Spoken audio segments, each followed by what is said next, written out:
You're listening to the Sanditon Chronicles, where we talk all things Sanditon and Sanditon adjacent. Come along with us as we dissect all of your favorite characters, scenes, and dialogue. We have so much to tell you.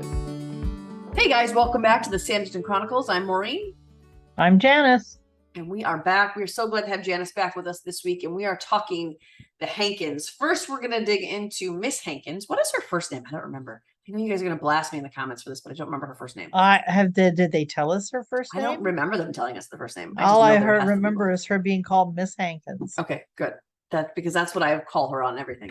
So The first step we'll be talking about Miss Hankins. We will throw Reverend Hankins in there a little bit because he had different parts this season. So we'll be talking both of them today, and let's just dig in. I really liked Miss Hankins' character. I thought she was a fun addition, but I thought she was a good representation too, because you see like a lot of shows now, even shows based in that time period, the Christian representation is not very good, and it's about how terrible they are and how bigoted they are and how hypocritical they are. And Reverend Miss Hankins was not that at all. I loved it. I was here for it. No, yeah, she was even more so not in front of her brother. Yeah. You know what I mean? But she was, I really liked her character. I thought the actress did a wonderful job. I mean, she was Miss Hankins, you know. Absolutely. And to the point of, I was watching the scene where it's pretty early on, one of the first episodes, where they are singing with Georgiana, you know. And she even sang really shrilly, like like you'd expect something of that time and that age to have been sung. But I mean, it's a good old hymn, but it was funny, you know. And her whole thing about Georgiana, you have to sing out so that the Lord can hear your voice. And she's like, I think the Lord's deaf. You know, why do you say that? Because he doesn't answer my prayers, you know. And then she urges Reverend Hankins to respond to Georgiana, you know, about what she's saying. Of course, Georgiana leaves the room to go see Charlotte, but anyway, it's just funny. And it's interesting too that Reverend Hankins is the Reverend. He's supposed to be the man of God, but it took Miss Hankins to say, "Hey, she's struggling here. Can you go do your job? Can you maybe talk to her about this?" Exactly. Yeah. I think he was shocked, you know. He just was. He always is.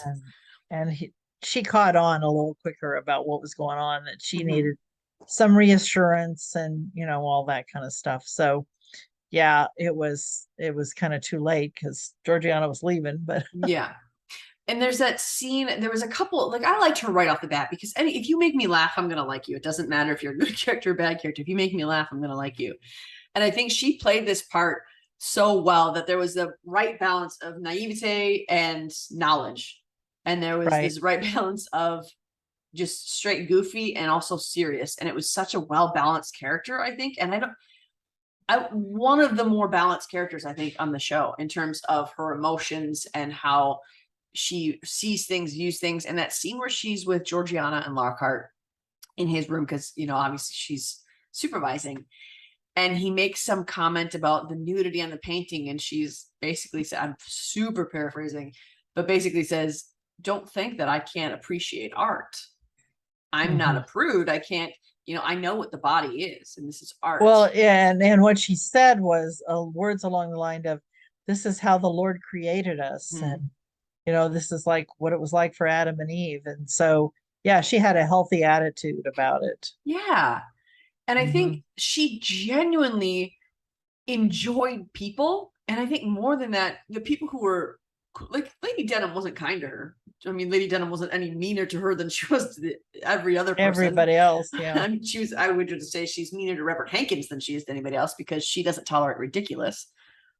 But even with Lady Denham and with every other character, she saw it not as a way to judge and to see fault in them, but as an opportunity to show them some sort of grace or kindness. And I really loved watching that play out. It was such a sweet, good thing to watch play out on the screen.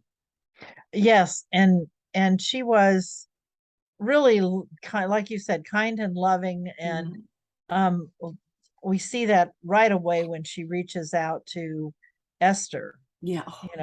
after she she runs after her to Mhm. say, Lies that she about it. knows, yeah, that to her brother, Mhm. to say that she knows of this midwife that has helped women, and that she guessed right away. She was intuitive, and she guessed what it was that Esther was suffering with. Yeah. And then in turn, it was so wonderful how Esther talked Edward into dancing with Miss Hankins, who was, Mhm. standing there enjoying the music, but obviously would love to have danced, and nobody Yeah. was asking her. And so it was wonderful when he asked her to dance, Mhm. at Esther's prompting, as a Yeah. thank you, really, the sensitivity of those two women and how they Yes. dealt with each other was really wonderful. Mhm. And it's obvious in the series that she really took her role as a chaperone seriously, Mhm. which we don't see out of Reverend Hankins, Yeah. really, you Good point. know. No. But we do see it out of her, and to the point of, she runs after Georgie, and when they get that painting, I mean, that drawing that Lockhart does of Georgiana, Mhm. and gives it to her, and she just has, oh, really reacts, Georgiana does, to seeing the drawing, and runs to talk to him. Miss Hankins follows her, Yep. and out of this sense of obligation and Mhm. concerned about Georgiana, and about, what, I mean, it was a gorgeous drawing, but it was the Yeah. whole, what nerve of you to do this, Mhm. but she settled down when she found out it was out of memory, from Yeah. memory. And I think too that her role as chaperone, I don't think she took it so seriously because it was her job. I don't think she took it so seriously because, oh, I'm a chaperone. I think she took it seriously because she understood why there was a need for a chaperone, and she Right. truly wanted to protect Georgiana and to make Yes. sure that she, not that she didn't have any faith in Georgiana, not that she didn't have any faith in what she was capable of, but because she wanted to provide her with a way that she wouldn't have to choose between temptation and good. She wouldn't have Right. to do that. And I really think that's why she took it so seriously, because she respected her. And I think she respected all, and you could see that when she talks with Esther. I mean, if I didn't like her before, that conversation with Esther would have cemented my love of her. Right. I mean, you help out my girl. I'm gonna, that's the other way to get me in good, is you help out Esther, then we're solid. But the way she spoke to her, and Esther even was like, well, what do you want then? Because Right. she just assumes if you're giving me something, then there has to be some manipulation. And Miss Hankins' response was, I'm just doing my Christian duty. I'm just doing my womanly duty. I want to help you. This is merely Right. kindness, nothing more. I expect nothing.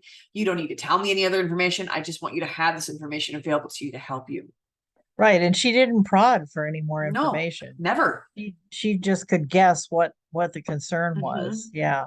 And Miss Hankins is sort of throughout the whole series, in that she's the one who first brings it to um, the attention of Mary, that the how anyway, she says, the housemaid tells me no one has been paid for the mess Mm-hmm. dinner, you know, and she's the first one that raises that concern. Yeah. So it's interesting how they wove this character into the whole community. I mean, Yep.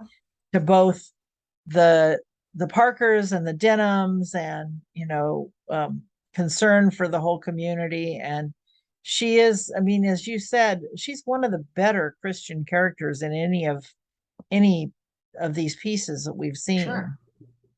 And even in that, when she found out that the military hadn't paid the bill, she didn't turn hateful to them. She didn't turn mean to them. She didn't judge them, nothing. She just, this is the information I was given, and it's not a good thing, and we just need to fix it. And that's Yeah. it. That's her personality, is to, and that's a biblical standard, right? To love someone even if they aren't kind to you. And she Right. portrayed that so well in the whole series. And with Edward, like, it wasn't unnerving that she was dancing with this pure villainous character, because as you pointed out, she can see things, she's intuitive, and she's smart.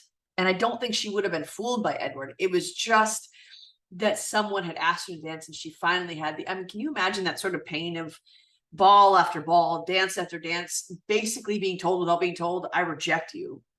And to Right. finally have someone ask you to dance. It was, I don't think she was cowed by Edward. I don't think she was misled by Edward. I think it was just, thank you for dancing with me.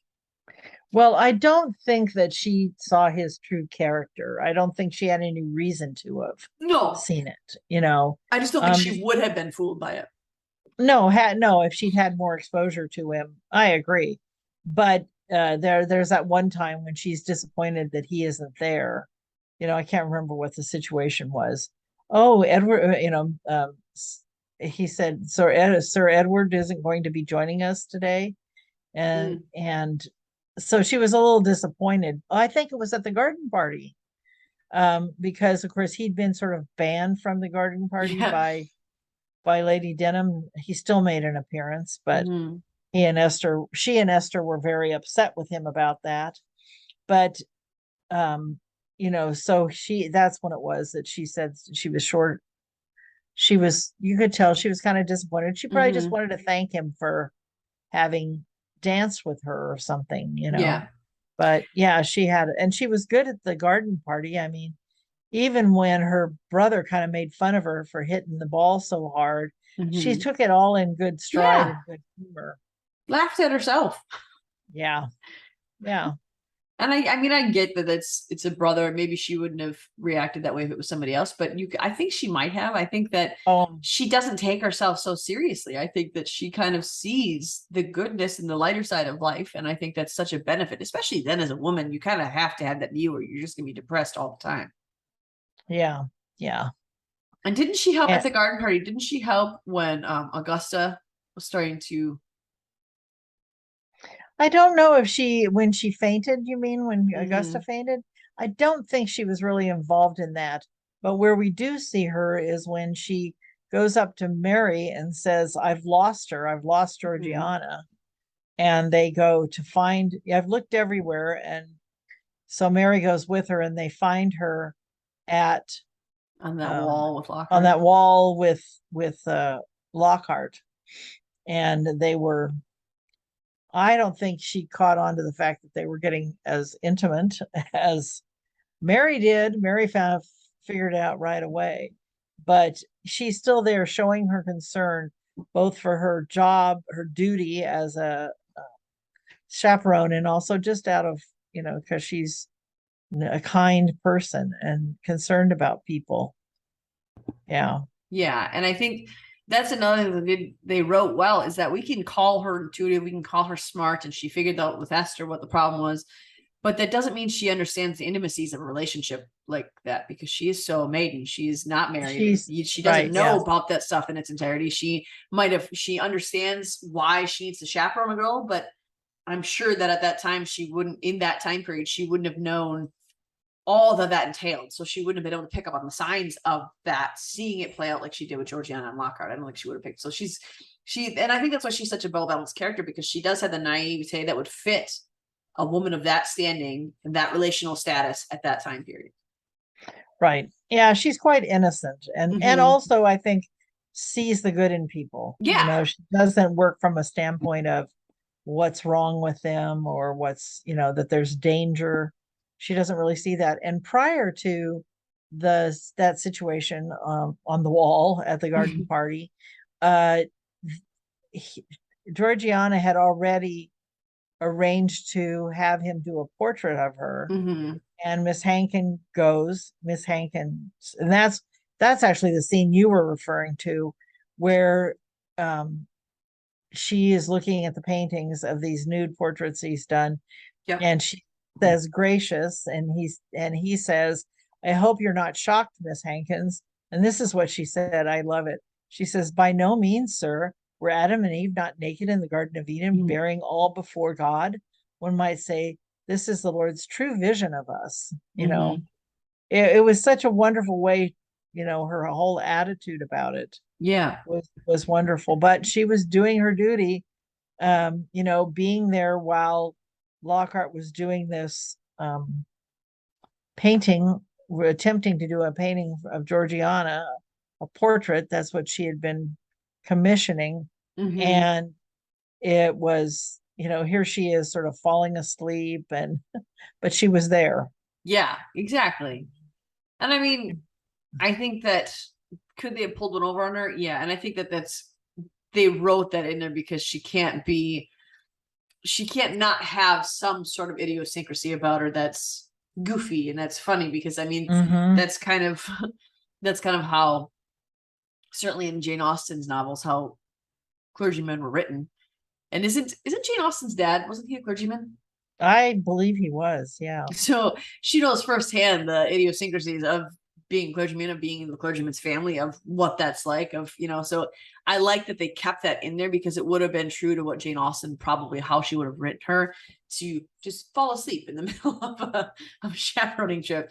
And it's those little moments that they give us that are just, they're good. They're so good to watch, because it lightens things up a bit. And she's Yeah. not, again, being the right example of a Christian character. She wasn't shocked. She understood it was art. She wasn't offended by it, because it was a piece of art that it wasn't anything untrue. Yeah. Yeah, that's right.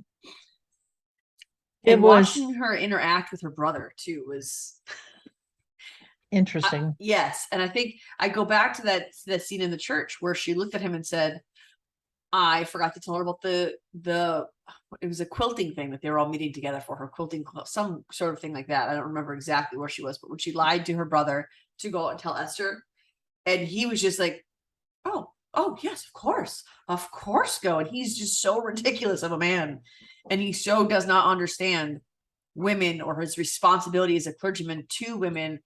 It's nice to have Miss Hankins be there and be that side of him, because now Right. Yeah. she can be responsible for women the way he is supposed to, but is not. Right. Right. The contrast is good, Mm-hmm.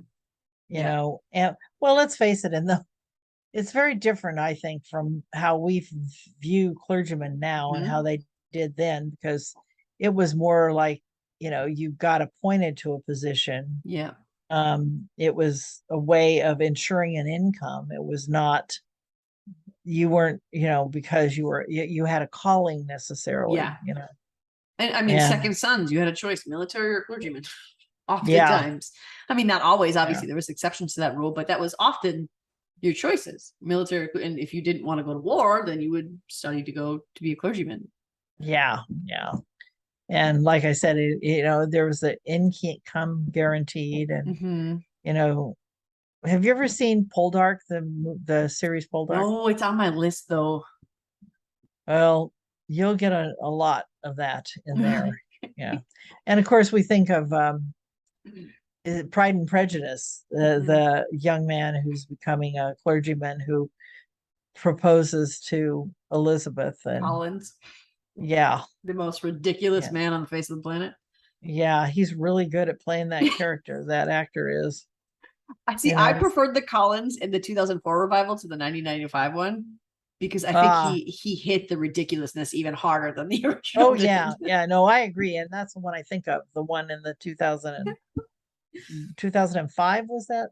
I That think 2005 or 2004. something like that. Yeah. Anyway, that one, the one with Matthew McFadden. Muffin. Mm-hmm. Mm-hmm. He's my favorite Uh, Darcy too. yeah, I agree. He played that so well. Ooh, people are gonna come at us in the comments. Because we're not Colin Firth. Colin Firth. I mean, I like Colin Firth in a Mhm. lot of things, but I just don't think he was as convincing Exactly. as Darcy. Did I like him as Darcy? Sure, he played okay. Matthew McFadden played it, I think, the way Jane Austen intended it. Because Yeah, Darcy is not, I mean, he is arrogant in appearance. That's why him and Elizabeth connect so well. I think he's more of a hyper shy introvert, and he's bothered by all these people. And we're getting off on a, I can't talk about Pride and Prejudice. that Sorry. that'll be in a couple of weeks. We'll talk about that. But anyway, It'll be so it's easy for my me. fault. This podcast might change to like a Jane Austen general podcast after Sanditon's all done, because I could talk about Pride and Prejudice for days. um, But you're talking about the the ridiculousness of the clergyman.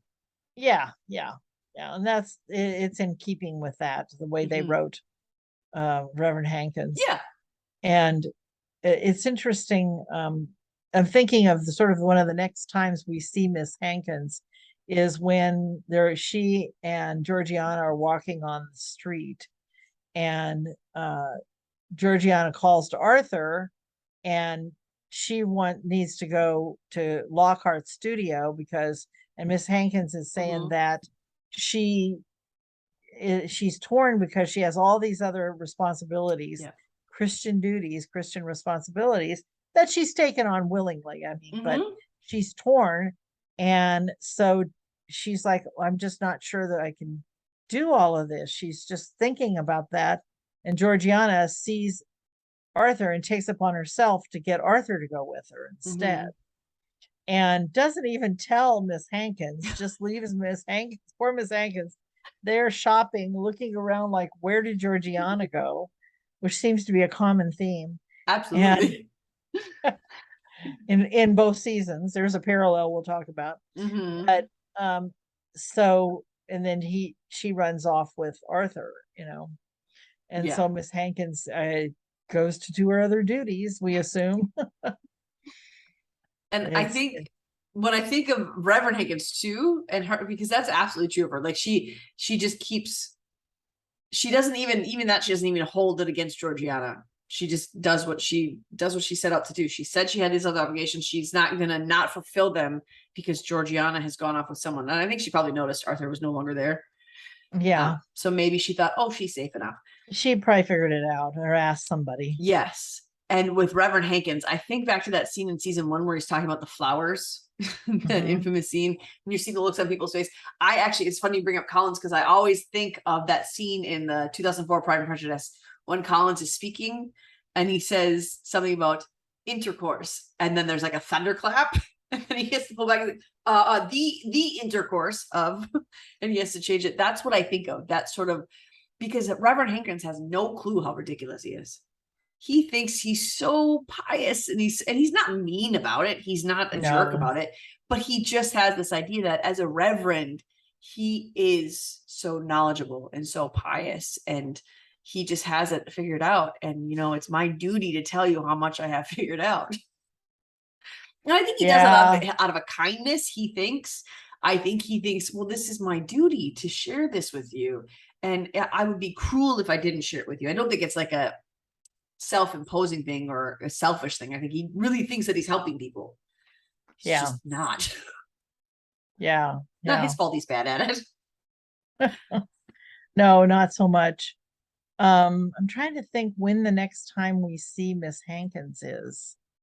I think we covered. Of course, we'll talk about. I can remember when we saw Reverend Hankins, and that is when he's having the wedding breakfast with the Denhams. The Denhams.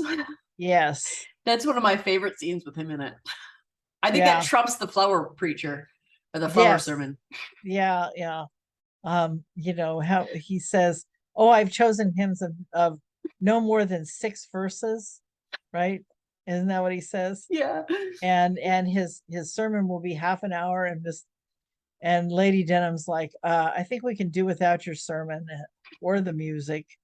It's just their concepts of what's to come are completely opposite. And Reverend Hankins is, even in that, he was like, okay, but you could tell he was very confused about it. I think he thought he was performing a happy wedding and a happy union, and clearly this was something Lady Denham's ashamed of.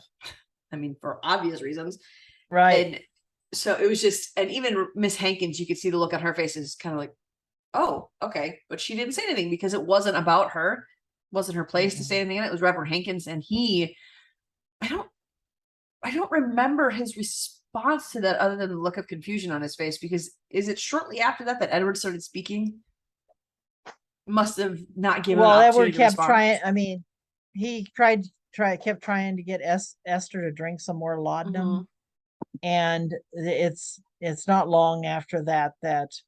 Oh, and Esther has that line about it's too late for that. Funeral. Yeah. What does she say? Perhaps a funeral liturgy would be more acceptable or something. Yes, like that. Yeah. And it kind of goes past him too. That's the one where Miss Hankins was like, She kind of cocked her head to But the side and looked confusedly at her. Miss Hankins there at that Yeah, breakfast? she was I sitting don't next to know. Reverend Hankins. I don't know why I don't remember that. I'm going to cut this part out, but I'm going to look it up because now you got me second guessing that. Maybe I'm wrong. So Janice was right. Miss Hankins was not there. We just did a little investigative reporting there. And by that, I mean, I watched the video and she's very, very clearly absent. There's not even a seat next to Reverend Hankins. So I don't, my memory is welcome to inside my head. Yeah, Because I just remember there being 5 people at that table, so she couldn't have been. I have like I can actually visualize what she was wearing, how she looked at Esther, and the expressions, like everything. I don't know why that. I don't know Maybe why I have this that memory. comes from being an author, you know, and I Maybe. understand that a lot of times authors will visualize their characters as like real. Maybe that's what it is. Maybe I was trying to imagine what her response would be to this, and so there she just was in my head. I still can't. I'm thrown by this. I don't even know how to go forward from here. You're gonna have to lead us forward because I can't. My mind is blown that it's such a firm image that she was there. So another thing that happened in the last episode was when they go to Lockhart's studio to see the completed painting Mhm. that he has done, Georgiana and Miss Hankins. And he and Miss Hankins says, I see you have been packing your materials, Mr. Lockhart. Are you not you are not leaving us? And he says, ah, alas, Miss Hankins, this very day. Mhm. And she's like, what a shame. She really thinks the best of all these I people. I know. mean, you know. And he says, I have a restless soul. And Georgiana says, where will that restless soul be taking you next? And he says, I shall be touring with the continent with a dear companion. And Georgiana says, a friend? And Lockhart says, rather more than a friend. And Miss Hankins says, congratulations, Mr. Lockhart. Who is the fortunate young lady? And Lockhart says, suffice it to say, she is the most inspiring muse an artist could wish for. It is, and then he says, it is done, and shows them the painting. Mhm. And says, well, Miss Lamb, have I captured you? And she says, Ooh, utterly. that's a double meaning. Ah, yeah, a lot of double entendre there. Yeah. So, and that's when they leave, he says to Miss Hankins, I need to go back and get my bag. I left my bag or Yeah. my purse. I left my purse behind. And as an excuse to go back in. And then, of course, they kiss. But anyway, that has nothing to do with the Hankins other than she's outside thinking the best of people Yeah. and And I think that waiting. there wasn't a need for her to chaperone there because, oh, she's just going to grab her purse. It'll be quick, in and out. Yeah. Mhm. Yes, that's right. And then So, we were talking about the dinner that they were at with the yeah, back military. to, yeah, the military dinner and the conversation they were having. And I don't have that right in front of me, but it was so funny about how, of course, that's when she got, according to Allison, allocated to the spinster end of the table, Yeah. right? She says, I'm just going to be at the other end of the table. And they're down there, the 3 of them talking, and he's explaining why he wasn't in the military. And it was because one leg was shorter than the other, and he couldn't, although you never notice him walking like that. But but and Miss Hankins is, but you're serving the Lord. You have a greater mission, Yeah. She's so Anyway, supportive and so kind. she is. She's very supportive and, just very understanding.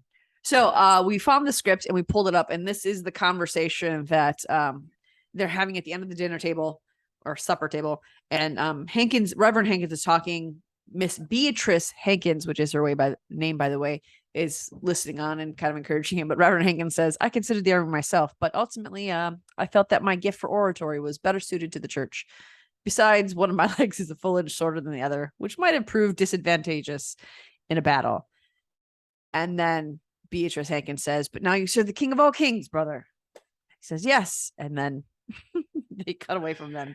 It just, the fact that Charlotte was subjected to that conversation and she just kind of sat there staring at it. And I like that he went with, I felt that I was better suited to the church and I wasn't fit for war. Yeah. The oratory. Yeah. And of course, the only sermon we've seen him give is that one where he talks about all the flowers waiting to be plucked. Yeah. And then, of course, when Georgiana and Miss Griffiths, I kind of miss Miss Griffiths, but Miss Hankins is a better not replacement, but good addition. But when they're painting in the first season, and then he's talking about how what God calls us to, and she says, "But why?" And he's like, "It is God." That's his only answer. So, I mean, we kind of hear little mini sermons here. We hear more mini sermons in season 1. We don't get any of that in season 2, really. We certainly don't get a full sermon from him in season 2. And there's no time for it, really, with everything else going on. Exactly. So we get from him in this season is more, and he is comedic relief for me, but I don't know that that's intentional.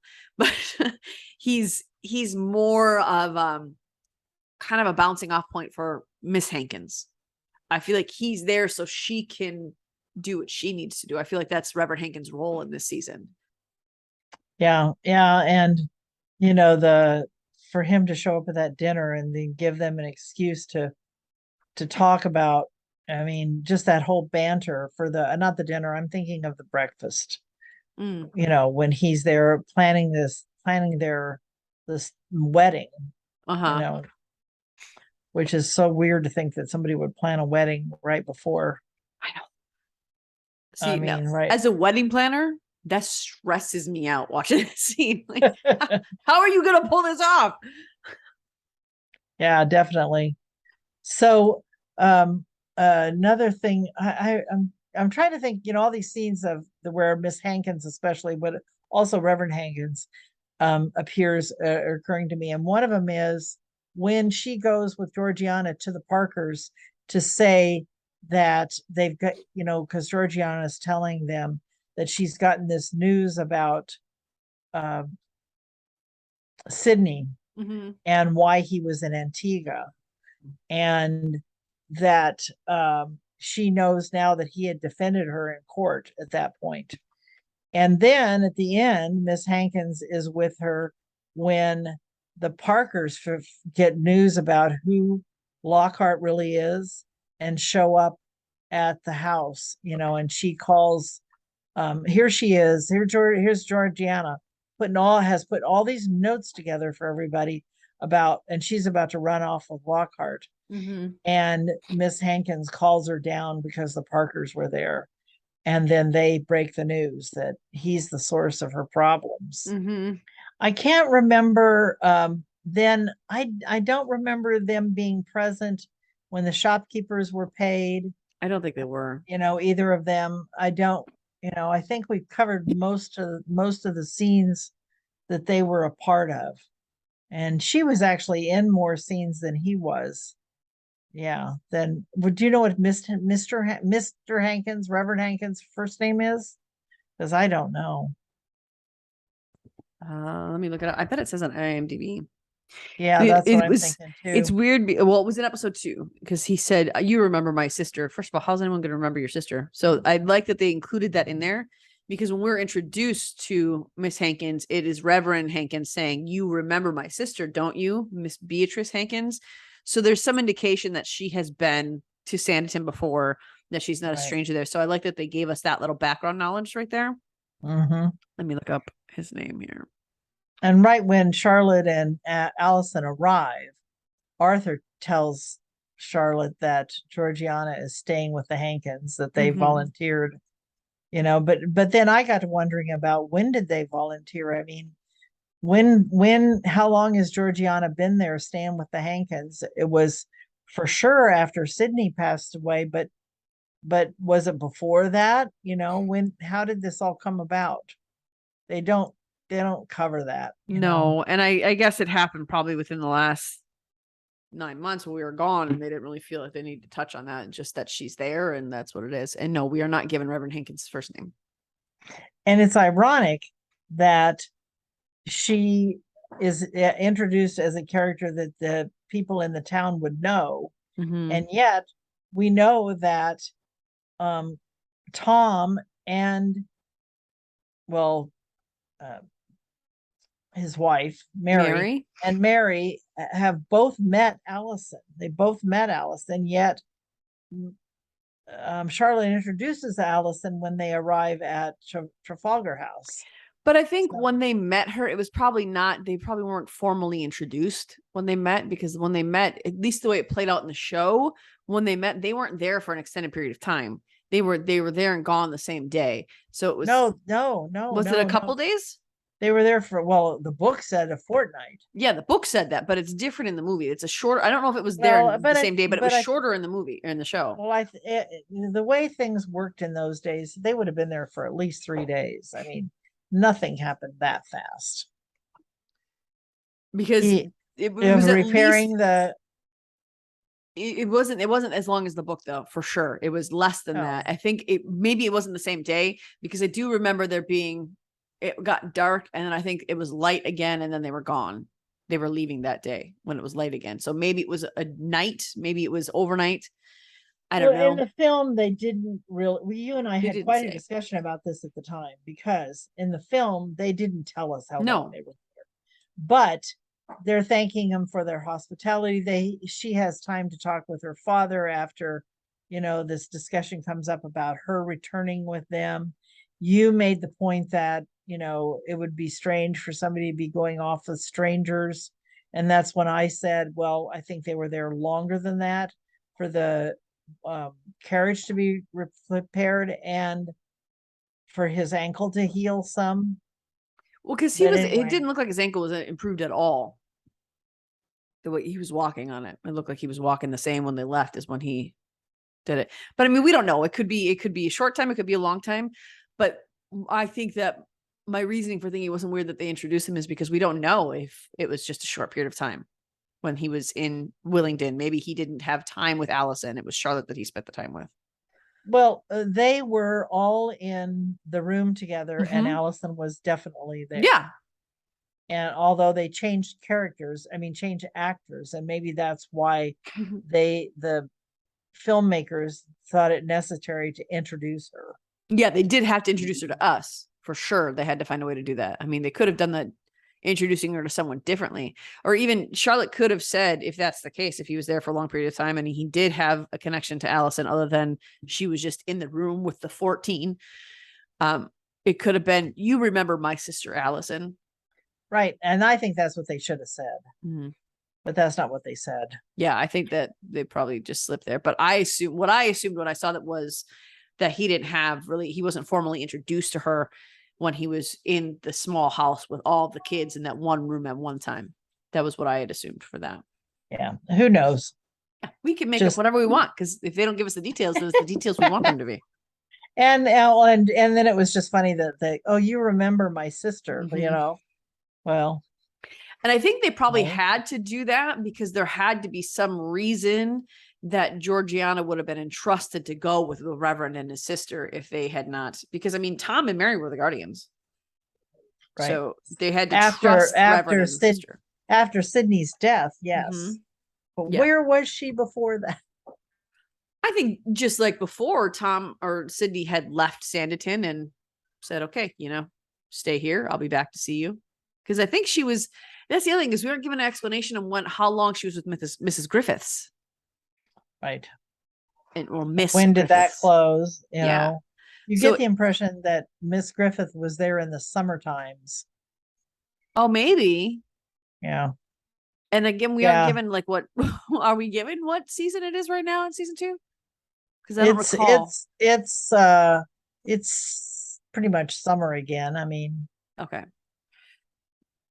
Anyway, so that makes sense, and I think that's where the communication would be better to have is, okay, when did Miss Griffiths leave? Why did she leave? Because her and Mr. Hankins, Reverend Hankins, were getting kind of close, so we needed to cut off that storyline. I mean, it's easier to cut off Crow's storyline and excuse Babington's absence. And obviously we got no reason for Sydney's absence.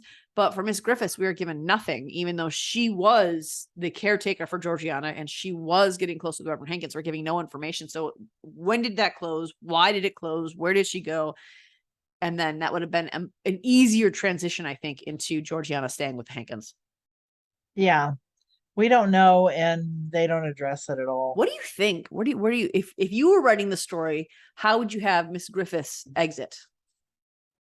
This is going to become permanent in my head now. So well, I know the reason that she's not in the film. It's because she's doing a different series. Yes. The actress. But the I think I would have had it be because the two the sisters, what were their names? Aren't sisters? The Beaufort sisters aren't in the series. And so I would have said that she stayed with them in London, and they sent it was agreed upon with Sydney before he went anywhere that they would have Georgiana, who's now older, quite a bit older than those two, return to Sanditon and to be with his family, and then he wouldn't have that worry while he was out of the country. Yeah, that makes sense. I think I could see him transferring it to Tom before then, just not permanently, but in what he thought was going to be a temporary move of guardianship while he was gone. Although in the series, there's like, they didn't know he was going out of town. So maybe it was more, the excuse was, this is my honeymoon year with his new marriage. And so it was much more convenient for him to be with Tom and Mary in Sanditon. And the Hankins just said, oh, we'll be happy to have her stay with us, because they had their hands full with all the kids. What do you think? I think, did they not know he was going to Tom? Did they not know he was going to Antigua? They didn't know he was going to Antigua. Yeah, that's what I thought they were aware he was leaving, because Sydney always said when he's stepping away, but he didn't tell them where he was going, was my impression. But I don't think they ever explicitly said one way or the other. All they said was it was a surprise to him that he had gone, a surprise to them that he had gone to Antigua. That's all they ever said. I think that's likely, because I mean, the Beaufort sisters were 2/3 of the people she was in charge of. If she lost two, there's not really a monetary reason for her to stay. She would have to find some other way of income. And if the town was in peril with, Tom couldn't keep building because all that money was lost, there's not going to be more girls coming in for Miss Griffiths to be caretaker of. So I think it is likely that she either followed the Beauforts or she went to live with family elsewhere, because she couldn't keep her institution open and thriving or even functioning with just Georgiana, perhaps. She came with those three girls to Sanditon, and we see that house that has her name over it, which that's makes what always confused me. Yeah, that makes me think that she had wards, she was teaching kids in London, and then would make a summer outing to Sanditon, and they would come, because people would do that. They would go for 3 or 4 months at a time and stay somewhere. And because traveling was so difficult. And so I think that she probably would, this fictional character would be in London, seeking out more children to take care of or whatever. And, maybe because she is the caretaker of women specifically, of girls specifically, it could be too that she was in London for the season to enter her girls into the marriage mart, so to speak, and accompany them to the balls and be their chaperone as they try to make a match. It could be that too. So maybe that's why she's there only in the summer, because she's doing the season in London while they're all out. Hard to know. But that's the thing. We can create the truth in our heads, though, because we aren't given that information. So we can make it whatever we want it to be. They haven't told us, have they? Nope. Justin, I'm telling you, get that script out, get those ideas out, put it in book form, and you will have an entire sisterhood of people that will buy that book up, because we want to know what happened to these characters. I mean, we could create it on our own too. So I mean, there's always that. Yeah, definitely. I like the little pieces that they give us to figure out on our own. I like better seeing the storyline that he runs up, but I also really enjoy kind of creating these other scenarios, these other livelihoods for these characters. But I do like feeling like I know these characters well enough to create a storyline with them. I think that makes me feel more connected to the characters and more connected to the show, because I feel like I think that's part of the reason why the fandom is so in love with the series, because we feel like we're a part of it. We feel like this is a piece of us as much as it is a piece of something that Justin Young and Andrew Davies and the whole writing team had written. I wish I knew more of the writing team other than Justin Young and Andrew Davies, but those are the two that I know. And I think it just connects me more to it. So I enjoy these little gaps that we can figure out, and we can write our own idea based on what we know of the characters, and it makes them real to us. Yep. That's good. And we'll see how many more scenes you create, extra characters. We're gonna do the irony and parallel episode next week, and you're gonna see me come up with a whole bunch of stuff, and Janice is gonna have to be like, that didn't happen. Sorry. Addled with the very, very powerful I make up my own story in my head thing with chemo brain that forgets everything else. So it's a very, very bad combination. I think I'm gonna rewatch the whole series. I'm gonna binge it this weekend. And then maybe I'll binge it again before we record our next episode, just so I can make sure that's really what happened and not what's in my head. So I think we've covered as much as we could really about Reverend Hankins and Miss Beatrice Hankins. And I think she's a great character. I hope that she's gonna, I think they're gonna maintain. I think they're both in season 3. He is the Reverend for Sanditon. She is gonna stay there, likely helping with Georgiana. I would like to see her help Georgiana with the search for her mom. I mean, she's unattached. She's not married to anybody. She doesn't have kids to care for. She can be Georgiana's chaperone. Yeah. And I think she would do good service to Georgiana doing that as well. Yeah. So next week, we are coming at you with our Ironies and Parallels episode. We did this last year too. You guys seem to really like that. And Janice and I really like, that's Janice's sweet spot. Mine is background stuff, but Janice's sweet spot is Ironies and Parallels. So we're bringing that to you next week. Stay tuned for that. Check out our Facebook group, the Sanditon Chronicles Sanditon Family Fan Club on Facebook. I am trying to get more involved. I've been seeing your posts. I've been the one approving the posts that are going through there lately, because I'm actually making it a point to be on there more now that I can remember things. So check out that. Let us know what you think of this podcast. Let us know what you want to see. If you want more live episodes, if you want more synopsis episodes, if you want more fan fiction, let us know what you want to see on this podcast too. We aren't going to agree to everything you say, but if there's a good idea in there, Janice and I will run with it and we'll get it done. And if you want to join Janice and I for a conversation, let us know that too, because Janice and I would love to talk to you guys. Susan, we had talked to Susan about coming on, and she said she'd love to come on with you and I. So we're going to hopefully make that happen. Great. And work around Susan's schedule to get her on here with us. So until next week, guys, we'll see you real soon. Bye. Okay. Thanks. Bye. Are you craving more TSC content? Head on over to our social media accounts. You can find us on Twitter, Instagram, and our Facebook group, the Sanditon Chronicles Sanditon Family Fan Club. Also, check out our website, thesanditonchronicles.com. Of course, we want to hear from you. We want to know what you want to hear and what your thoughts are. Email us at the.sanditonchronicles@gmail.com. And don't forget to subscribe to our YouTube channel. Tune in every week for new episodes.